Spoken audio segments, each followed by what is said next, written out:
What's up, everyone? Welcome to Power Play with CJ. Today we're going to focus in on what the Florida Panthers should do with the number 2 overall pick in June's 2013 NHL entry draft. Obviously, they lost out on the number 1 pick to the Colorado Avalanche, and the consensus is Colorado will draft Seth Jones, with that pick, and we talked about that in another piece. But let's focus in on the team in the Everglades. The projected number 2 overall pick is another highly touted future superstar. Goes by the name of Nathan MacKinnon. Talked about him ad nauseum. He's a incredibly skilled player coming out of the queue, Halifax, Nova Scotia, and Shattuck St. Mary's, almost like Sidney Crosby, but let's not make that comparison just yet. McKinnon won't be 18 until September 1st, so he's still got plenty of growing to do. But he's an offensive dynamo, and Florida's needed scoring. It needed a lot of things, but scoring is one of them. Had 75 points in 44 games for the Halifax Mooseheads in the Quebec League, and then has 28 points through 12 playoff games for Halifax. Completely lit up Bantams and midgets with Shattuck St. Mary's, and has been an outstanding player and highly touted every step of the way.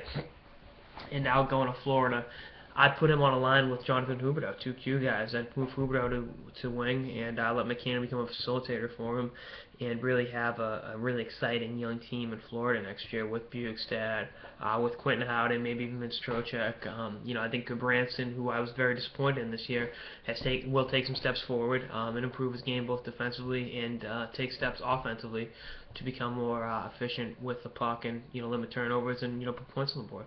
And I think they won't be in the playoffs next year, but with a goalie like Markstrom, who's just coming into his own, and with a skilled forward core, this will be Florida's best forward core since Pavel Bure and Ray Whitney and those guys. Pavel Bure obviously being the preeminent superstar. The rest of the guys are okay, but I think this is the second best possible outcome for Florida. I think Seth Jones would have completely changed the dynamic of that team. But I think McKinnon's no slouch, and I've reiterated that on many occasions. And someone asked me, well, would they trade up with Colorado? No, I don't think Colorado would A, trade out of that pick, and B, it's not worth giving up other assets to get, when you can get a great player here and then figure out some other options on defense to improve in the long and short term. As great as Seth Jones is and will be, having McKinnon is fine too. Really, this is a guy who was the top player coming into the draft, and then coming into this year, and Seth Jones is overtaking him for the number 1 spot. But he's no slouch, and I can't reiterate that. I mean, a lot of people saying, oh, it's too bad they missed out on Jones, but they're getting a great player, McKinnon, who can be a franchise-changing forward. My whole thing is always defensemen affect all facets of the game, where forwards are 70% on the offensive side and 30% on the defensive side.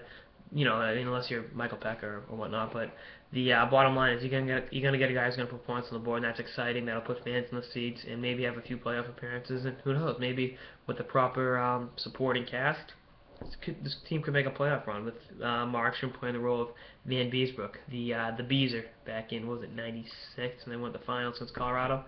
Anyway, that's back when those two teams were in the finals together. Now they're picking back-to-back in the draft 17 years later. So, anyway, that's all this episode of Power Play with CJ on what the Florida Panthers should do with the number 2 overall pick in the 2013 NHL entry draft. Stay tuned for more episodes of the season and beyond. Later, guys.